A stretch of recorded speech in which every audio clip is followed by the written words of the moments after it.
beaches, landing grounds, in fields, in streets, and on the hills, we shall never surrender.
For anyone who lived through the Second World War, June the 6th, 1944, emblazoned in history as D-Day, will never be forgotten. It was the beginning of the war's end, and as the Allied forces landed in France on the occupied beaches of Normandy, the tide of history was turning against the tyranny of Adolf Hitler. Today, many thousands of visitors to this beautiful region of France walk in the footsteps of the brave men who gave their lives to liberate this now tranquil landscape. Like many people who come here, retired RAF squadron leader Colin Pomeroy has a very special reason for searching out the D-Day landing sites. His father, then serving with the 1st Battalion of the Dorset Regiment, was one of the soldiers heading the assault force fighting their way up this very beach, codenamed Gold, on that windswept June day so long ago.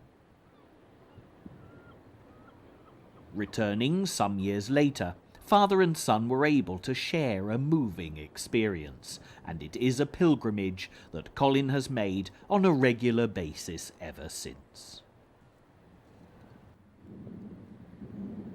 As a military historian, the D-Day landings are of particular interest to Colin, making him an ideal guide for this programme.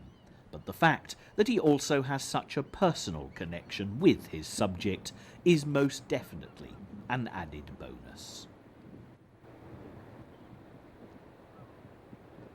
When you first encounter the beaches of Normandy, it's hard to imagine the sheltered expanses of golden sand as anything but perfectly peaceful. Known as the Côte de Nacre, which translates as the Mother of Pearl Coast, there's a timeless beauty lingering here that makes it beyond belief that the bloody battles of the D-Day landings took place along this shoreline. However, before setting out on this incredible journey to visit the most significant locations, we do need to pause and enjoy the magnificent view as we set the scene.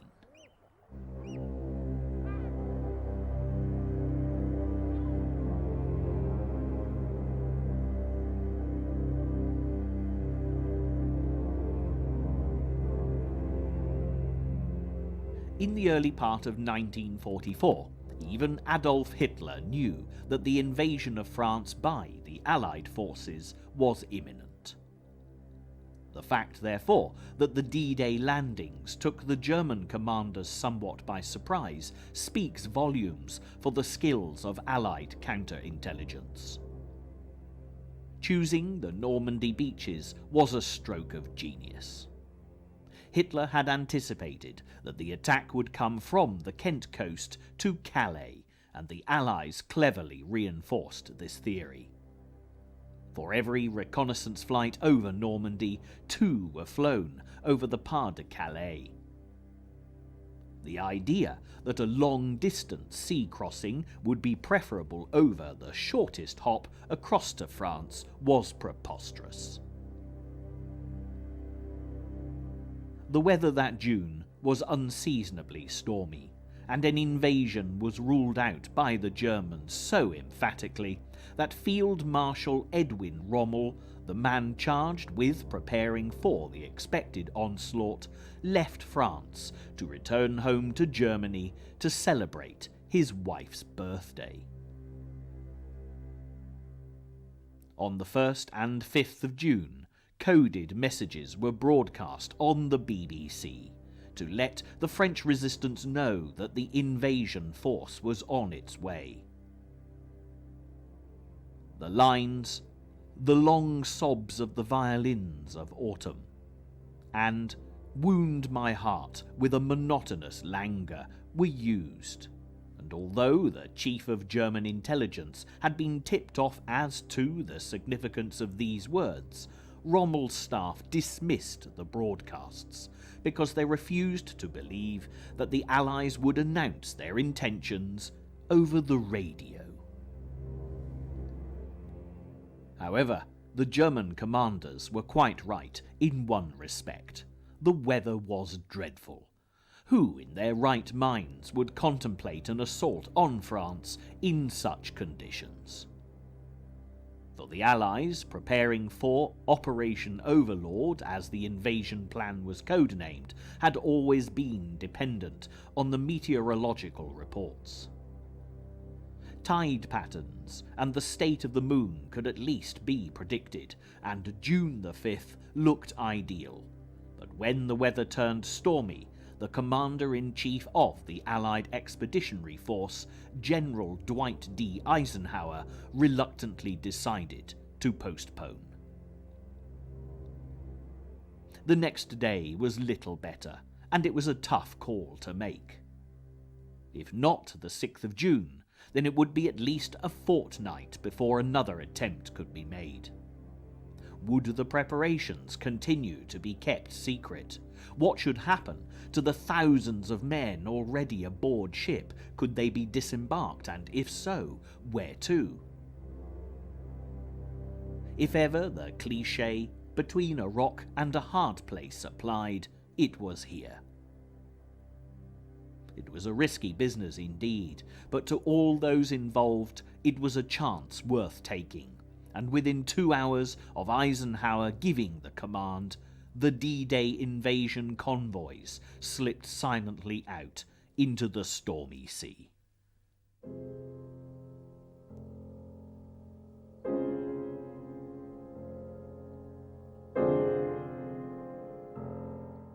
Our first destination on this tour actually takes us inland to the town of Merville, at the eastern end of the D-Day beaches. Although we're oversimplifying, the first duties of Operation Overlord called for an airborne attack to secure the rear of the beachheads and neutralise as much of the ordnance targeted on the shoreline as possible. At the eastern end of the designated landing zone lay Caen, which was under heavy German occupation. North of this city there were two strategically important bridges crossing the Caen Canal and the River Orne respectively. It was the task of the British 6th Airborne Division to capture these bridges and preserve them intact, as they would be critical to the eventual breakout from the beachhead. Ever since D-Day, this has been popularly known as Pegasus Bridge, because of the proud flying horse insignia of the British airborne forces who won the first victory of the Normandy campaign. Wooden hawser gliders were towed across the channel by Halifax bomber tugs, and when on target were unhitched to descend silently into the blacked-out French countryside. Although the ground is waterlogged today, when the gliders landed here to set D-Day in motion, this was just an ordinary field. The three lectern-like memorials mark the points where Major John Howard's gliders landed perfectly on target, enabling a swift capture of Pegasus Bridge, with the element of surprise definitely a bonus for the British soldiers. For those who come to visit Pegasus Bridge today, it's been rather a contentious issue that this is not the wartime original. As the 50th anniversary of the D-Day landings drew near, the Caen authorities announced their intention to replace the bridge. Furious protests followed, as for so many veterans, Pegasus Bridge was a lasting symbol of the bravery and sacrifice made by so many to liberate France and defeat Adolf Hitler. Nevertheless, the bullet-marked original was dismantled in November 1993, with completion of the new bridge in April 94. Fortunately, the design of the bridge is pretty much identical to the old one. It's just a little wider, and so you do get a fairly accurate idea of how this place would have looked in June 1944. While here, it's well worth searching out the Pegasus Bridge Café, which was in fact the first building in France to be liberated from German occupation. A family concern, the Café Gondret, had its own way of coping with the invading Germans. Georges Gondret buried 99 bottles of champagne in the garden, rather than have it consumed by the enemy, but immediately dug it up to celebrate the arrival of the Allied forces. The café quickly became a veritable home from home for thousands of ex-servicemen, with the grateful host continuing to offer them free champagne. It's sad that although the café has remained in family ownership, a modern-day feud between the surviving relatives has resulted in periods of enforced closure. But things are looking positive at the moment for this remarkable building and all the memories it holds of June 1944. Now, just as the British troops were landing on the eastern edge of the Normandy beaches, the American 82nd and 101st Airborne Divisions set off from southern England to secure the northwestern perimeter to prevent the German army counterattacking. The weather, as we've already established, was far from ideal, and with poor visibility and high winds, the paratroopers landed as much as 25 miles off course.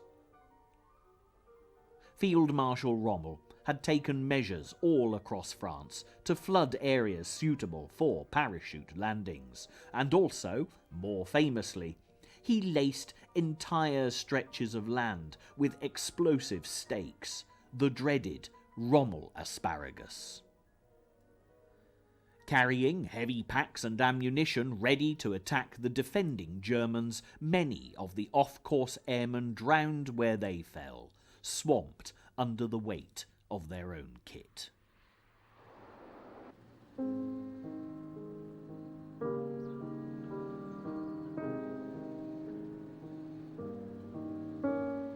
This is the charming town of Sainte-Mère-Église, where Private John Steele, one of the 13,000 men to drop from the skies in the early hours of D-Day, gained lasting fame.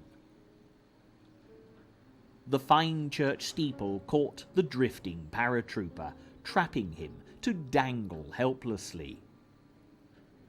For 2 long hours, the resourceful man feigned death, but eventually the Germans captured him. It's a story that was immortalised in the 1960s film The Longest Day.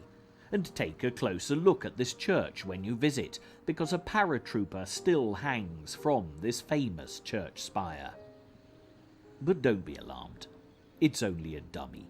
There are quite a few shops selling plastic replicas for anyone who's interested. The stained glass windows of the church are worthy of note, poignantly depicting scenes from the D-Day landings. Here, the Virgin Mary is surrounded by paratroopers, commemorating the events of June 1944 in a most original and vivid way.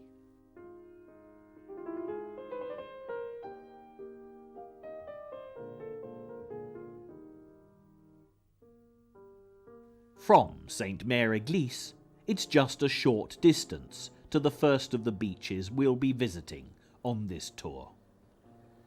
Following hot on the heels of the American airborne divisions, by 2 a.m. on June the 6th, 30,000 American troops and 3,500 vehicles were in position, ready to land here on Utah Beach with the first light of day. The sea was rough, and nausea caused by the high-rolling waves took its toll. However, the bad weather did have its advantages, as the German E-boats that had been sent out from Cherbourg to patrol this particular area of coastline turned back to port. Preparations had been thorough. Nighttime Allied bombing raids had hammered the coastal batteries under the cover of darkness. At about 5:20 a.m., 300 medium bombers of the 9th US Air Force flew below cloud level to strike the gun emplacements along Utah Beach, whilst shell fire from strategically placed battleships, cruisers and destroyers reinforced the attack from the sea. Consequently, when the assault craft loaded with 2 battalions of the 4th US Infantry Division landed, there was little resistance. 2 D-Day tank squadrons quickly followed, and by 6:30 a.m. progress over the exposed beach to the relative safety of a long, low line of dunes went unhindered, with the exception of fitful spurts of enemy gunfire. The figures from Utah were excellent. There were only 197 Allied casualties, and of the 32 precious tanks to be sent ashore, only 4 were lost. The ease of the Utah landing was due in part to a fortunate navigation error that brought the troops in nearly a mile south of their designated target area. Today, the Leclerc Memorial marks where the US infantry should have landed, and it's well worth stopping off here to investigate the blockhouses and bunkers that fortified this section of beach in 1944, heavily armed and well manned in anticipation of the Allied invasion. However, at the spot where the Americans actually did come ashore, only a single battalion of German soldiers were in a position to defend, and there was little they could do to halt the advancing Allies. Brigadier General Theodore Roosevelt, the former president's eldest son, was in command at Utah, and upon realizing the mistake, is credited with calmly remarking, "We'll start the war from here."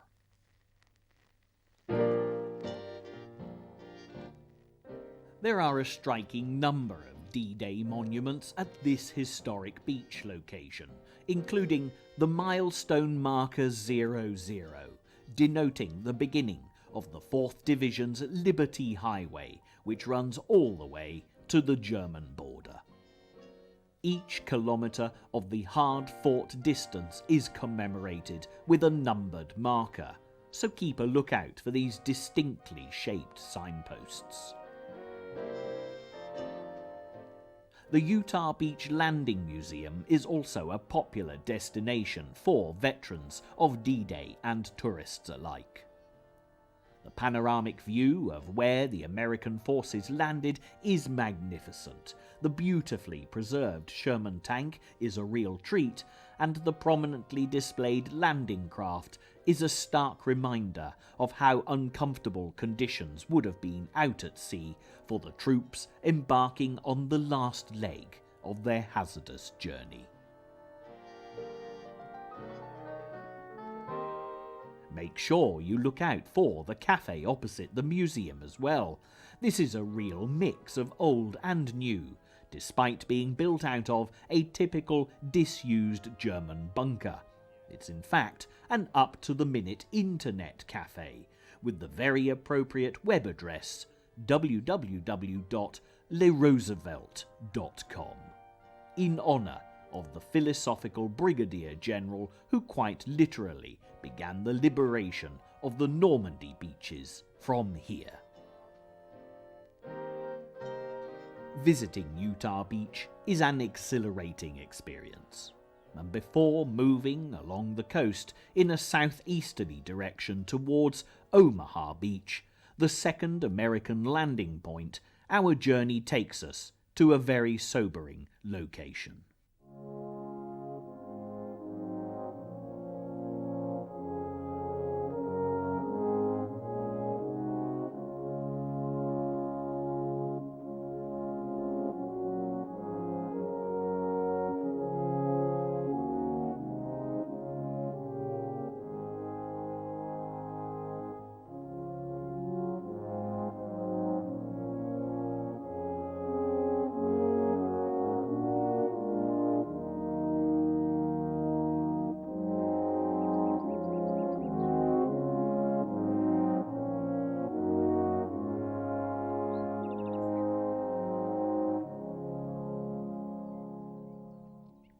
This is the German cemetery at Le Combe, where a sad dignity pervades the landscape. For the French authorities, dealing with the many enemy dead was a politically delicate issue, and strict restrictions were put in place. Here the black stone crosses shadow the gravestones, each small square commemorating up to 4 men, and when you look at the dates given, you quickly realise just how young a large proportion of the German army fighting in Normandy was. The majority of those buried here fell between D-Day and August the 20th, 1944, and more than 21,000 German soldiers lie beneath this hallowed ground. It's interesting to note that victims' remains are still being found to this day beneath the Normandy countryside, and any of German origin are brought here to the Lecombe as a final resting place.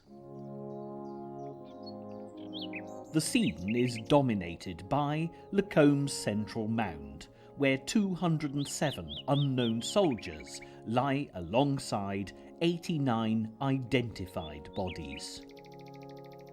Teutonically solemn, the huge black cross at the summit is flanked by two figures who represent parents in mourning, and for present and future generations, whatever their nationality, this is a truly thought-provoking memorial that is far more a celebration of peace than it is a glorification of war.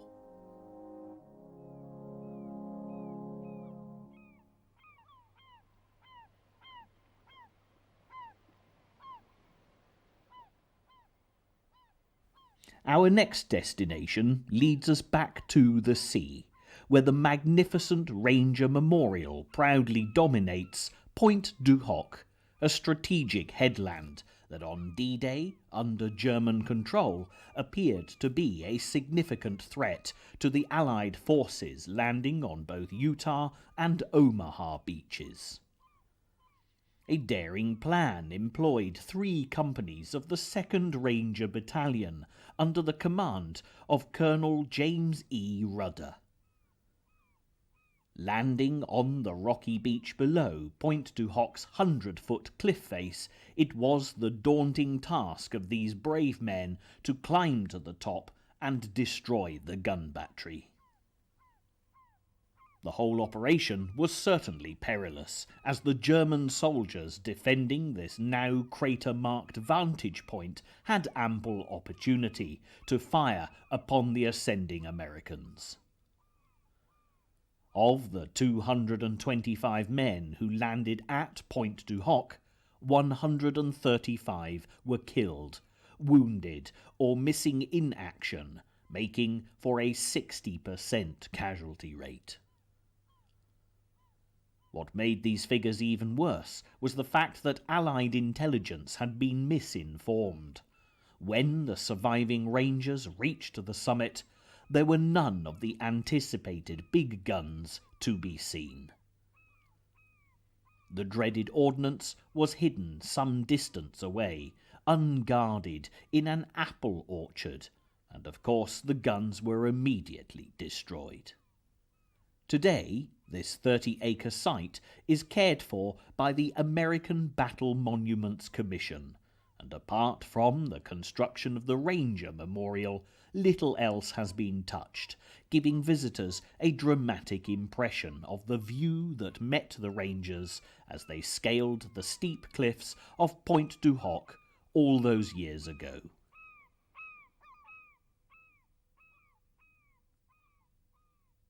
If Allied intelligence is criticised with the benefit of hindsight over Pointe du Hoc, then it can be equally questioned about what happened here at Omaha Beach.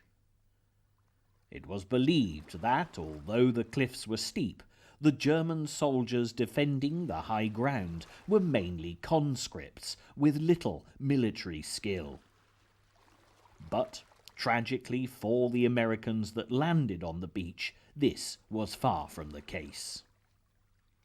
The opposition was fierce, particularly as the German 352nd Infantry Division had the good fortune to have a battalion just completing an anti-invasion exercise in the area. As the Allied landing craft came ashore, the Germans waited until the first ramps were dropped, and only then did the carnage on Omaha Beach begin. This account, prepared by the US War Department's Historical Division, eloquently sums up what happened here as the morning of D-Day dawned. Within 10 minutes of the ramps being lowered, A Company had become inert, leaderless and almost incapable of action.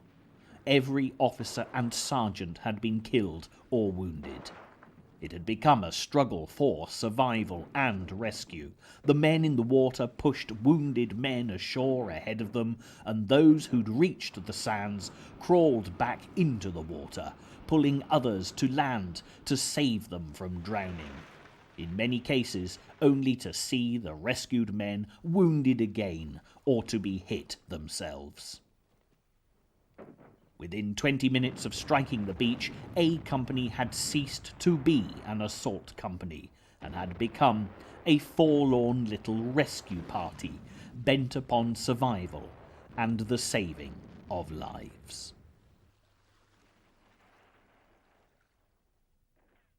Looking up from the beach at Omaha to the scrub-covered steep incline which the few men to survive the landing had to then face, this is without doubt one of the most awesome reminders of the heroism and courage shown by the Allied soldiers not only on D-Day, but throughout the entire course of the war.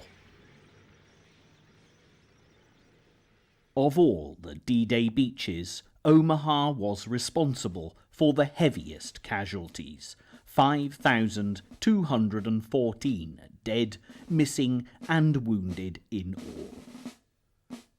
It's therefore extremely fitting that high above Omaha Beach, the beautiful American National Cemetery and Memorial stands in tribute to all the Americans who lost their lives in the battle for Normandy.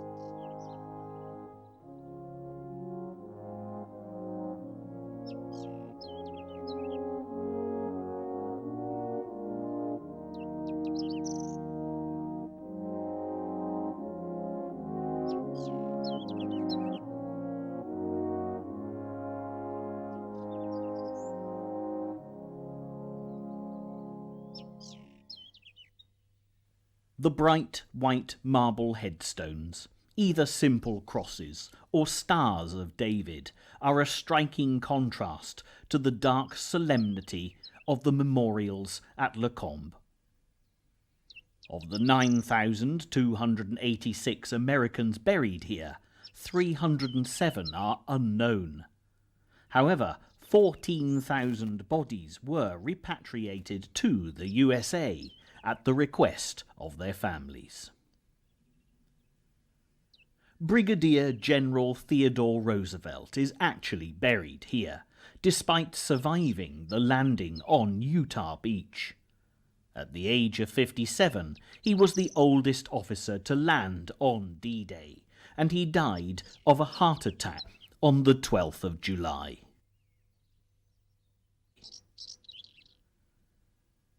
Next to Theodore lies the body of his brother, Quentin, an aviator who'd been killed in France during World War I, who was re-interned here to be with his kinsmen when this cemetery was built. There are 32 other pairs of brothers laid to rest side by side, and also a father and son.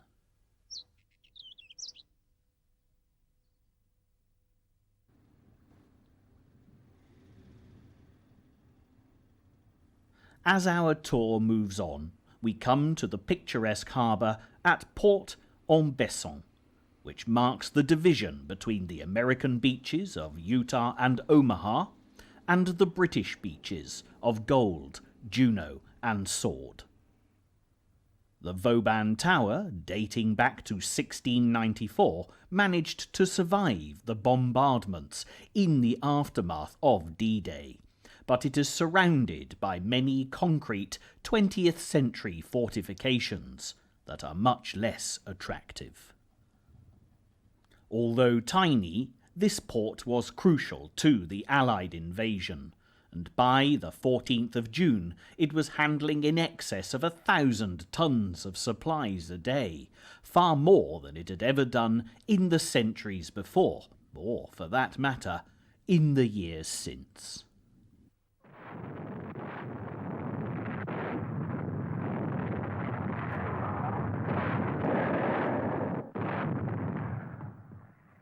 From Port-en-Besson, it's just a short distance along the coast road to the Longues Battery, which is most definitely worthy of a visit. This significant vantage point was heavily fortified by the Germans, with each of these 4 concrete casements containing a 155mm rapid-firing naval gun. Today the guns are in various states of disrepair, and it's really interesting to explore all along this ridge. The visibility out to sea is spectacular, and it'll not come as any surprise that the Allied forces were keen to quickly neutralise the enemy firepower from Longues. It took HMS Ajax some 7.5 miles out to sea, 20 minutes to silence the guns, and it's been claimed that this first bunker contains the remnants of a gun that took a direct hit right into the barrel. If you look inland from the Longues Battery, you can just make out the spires of Bayeux Cathedral, in a city famous as the home of the Great Tapestry, depicting a certain very successful French invasion back in 1066. Although we're not actually taking in Bayeux as part of our tour, the Commonwealth War Graves Commission Cemetery and Memorial here is not to be missed.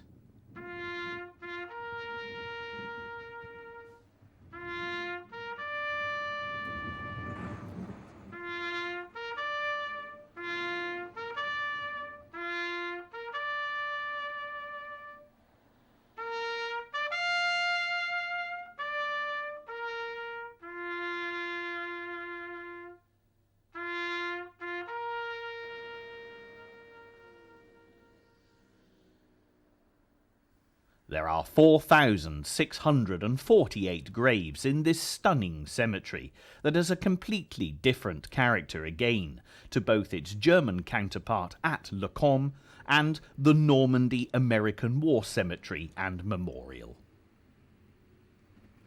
9 different nationalities are represented, although with 3,935 citizens of the United Kingdom buried on this site, it's actually the largest British World War II cemetery in France.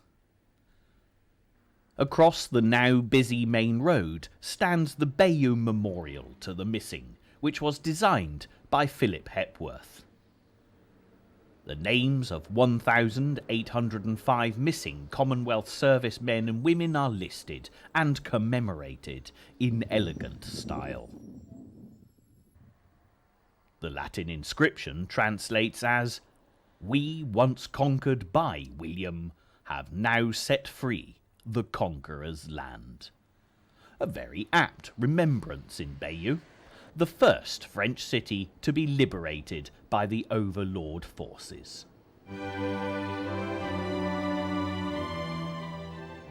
In 1940, Winston Churchill had promised the people of France that the British would not rest until the Nazi pestilence had been cleansed from Europe. He'd assured the occupied French nation that the morning would come, and on D-Day, the 6th of June, some 4 years later, Churchill's promise was honoured as the Second British Army sailed for Normandy. On a beautiful, clear, chill March morning, Colin Pomeroy walks in his father's footsteps along Gold Beach. Today, the only engine sounds to be heard belong to the ancient tractors that local fishermen are using to bring their boats up the beach. It's certainly true that time is a great healer, and although maybe a cliché, life does go on, and nowhere is that more true than here at Gold Beach. But despite the long stretches of golden sand making this a perfect holiday destination, it's impossible to miss the great concrete structures that break the surface of this morning's very calm sea. These enormous reminders of World War II are actually the remains of a major feat of engineering and daring that was instrumental in the success of the D-Day initiative. Moving up to higher ground above the lovely seaside town of Arromanches, overlooking Gold Beach, you get a much better view of the Mulberry Harbour that once stood here. In the planning of Operation Overlord, it was considered essential for both the American and British sectors to have harbours to bring in equipment and supplies as the battle for Normandy progressed. As we've already seen, Port-en-Besson, although a very good place to start, was in no way large enough to service the entire campaign. Consequently, the idea of a floating harbour was conceived, with component parts that could be towed across the English Channel to France in the immediate wake of the D-Day landings. The concept was not only inspired, but also, as all the best ideas are, wonderfully simple. Firstly, a line of old ships would be sunk along all 5 of the invasion beaches, codenamed Gooseberries, these ships providing a very basic breakwater.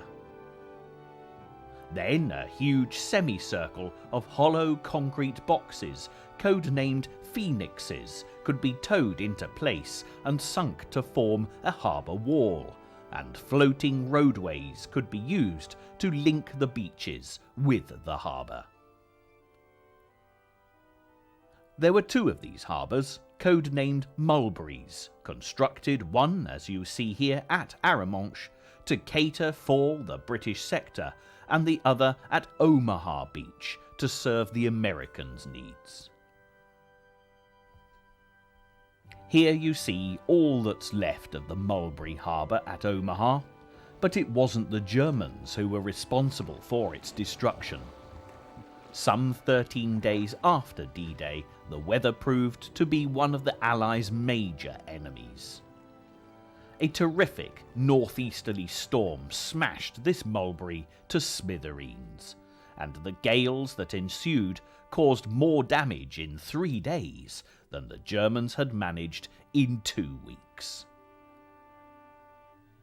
Although the Mulberry at Arromanches, nicknamed Port Winston, was battered by the storm, it remained intact, so what little could be salvaged from Omaha was taken to reinforce it. This was a setback, of course, only having 1 Mulberry rather than the planned 2, but in the circumstances, the Allies counted themselves fortunate that the Arromanches Mulberry had survived. Back down on Gold Beach, Colin has been able to find the exact spot where his father and his regiment, the Dorsets, came ashore on the morning of D-Day. Following the track up off the beach at this point is a rather pleasant detour for him, as one of the first roads that you come to is actually called Rue the Dorset Regiment, named in honour of the regiment that Colin's father had been so proud to be part of. Other roads commemorate the Hampshires and the Devonshires, and it's well worth looking out for the many road names and memorials of the D-Day landings that are certainly plentiful all along this beautiful Normandy coastline.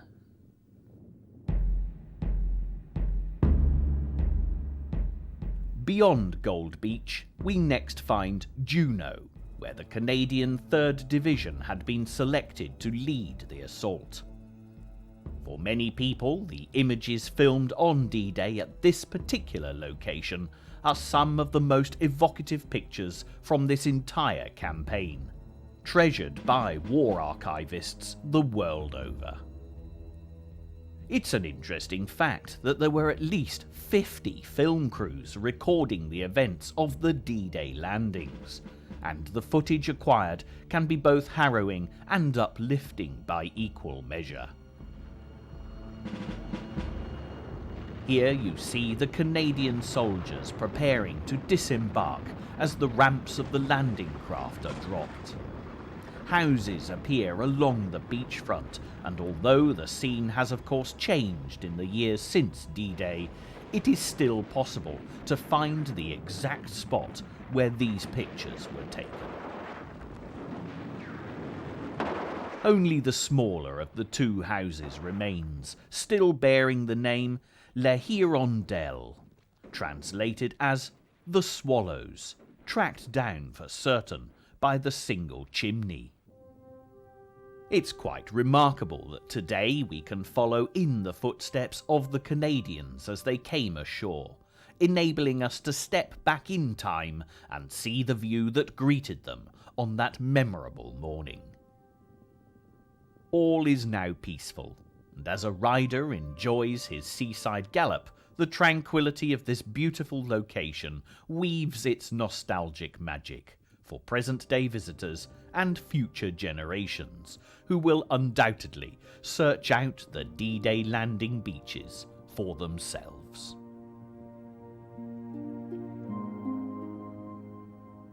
There's no great distance between Juno and Sword Beach. By the time you reach this sector, there's little along the beach to distinguish Sword to any great degree. However, there's a fascinating story told here of bravery in the face of adversity, typical of the great British spirit that even in the darkest days of World War II refused to be crushed. Sword Beach was heavily mined and had the most concentrated landing area of all the beaches, with a 3-mile long by half-mile deep targeted shore zone.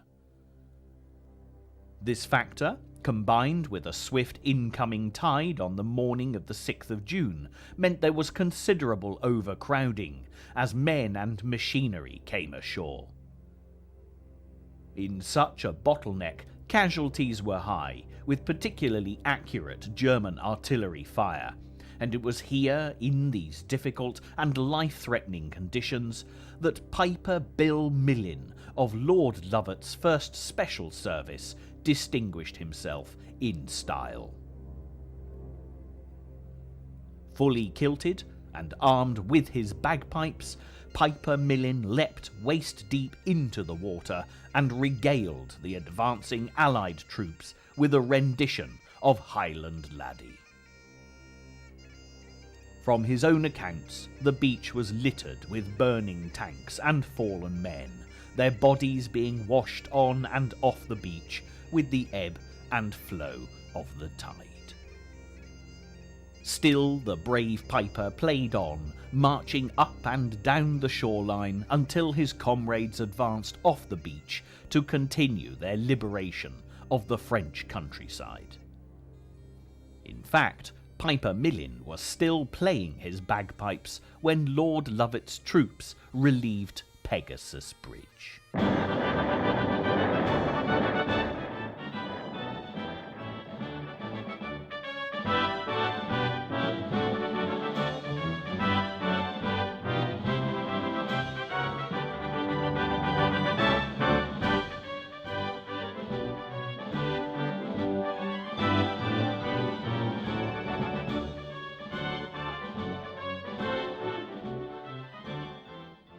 As our journey uncovering the history of the D-Day landing beaches comes to an end, the liberation of France and the Allied victory in World War II can be described as still being in its early stages.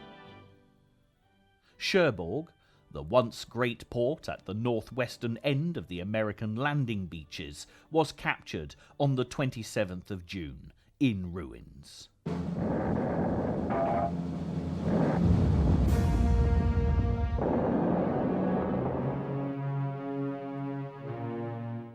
Caen, at the British eastern edge of the beaches, eventually fell to the Allies on the 9th of July, and break out from the beachhead towards the French capital Paris, and eventual victory forged ever onwards. By September the 1st, 1944, the battle for Normandy was over. This remarkable region of France had been liberated, and its inhabitants were free to rebuild their decimated towns and cities and their shattered lives.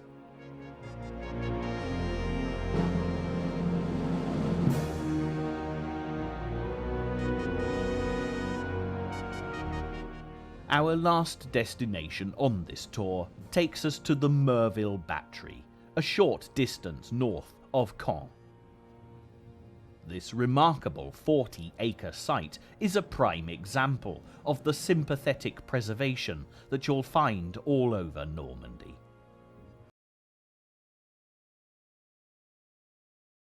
Concrete remnants of the occupation, and one of the 4 gun casements has been transformed into a fascinating museum.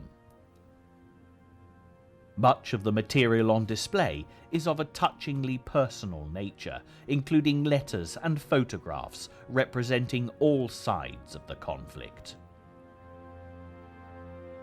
Although there's none of the sombre dignity of the German cemetery at Le Combe, or the bright shining splendour of the American cemetery high above Omaha Beach, this place is every bit a memorial to those who lost their lives in the fight for freedom. When you read the words of a French farmer's wife whose husband was shot by the Germans for allowing Allied airmen to shelter in their barn, the real implications of the battle for Normandy are made starkly clear, in a way that can be understood by every man, woman and child who comes here. Ironically, the capture of the Merville Battery was not one of the Allies' slickest operations. For Major Terence Otway and the 9th Parachute Battalion that he commanded, the strategy employed at Merville was overcomplicated and proved to be impractical. A coordinated attack by RAF Lancaster bombers failed to take out the guns, and the man-to-man combat that was required to overpower the Germans was indeed costly.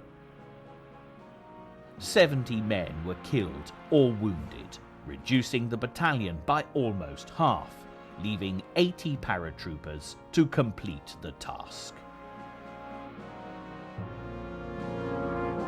However, despite little at Merville going to plan, the bravery and resourcefulness of Major Otway and his men certainly saved the day, and they are all remembered as heroes. It's often been said that the difference between the Allied troops and their German counterparts was most evident when the men needed to think for themselves. Hitler and his commanders' dictatorial style of leadership left little room for initiative, and events such as the storming of the Merville Battery, when the Allied soldiers were literally forced to think on their feet, turned the tide of the war, and more importantly, the course of history.